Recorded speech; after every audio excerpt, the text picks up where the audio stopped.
Harakatdan to'xtamaslik kerak. Joyida o'tirsa, sher ham ochidan o'ladi. Joyida o'tirsa, kiyik ham kimdirga yem bo'ladi.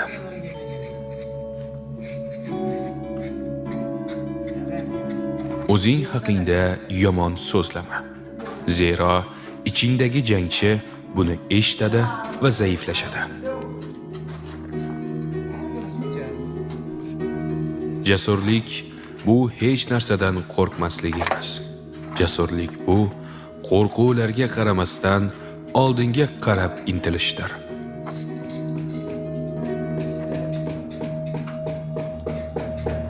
Jang qanchalik qiyin bo'lsa, zafar shunchalik yoqimli bo'ladi.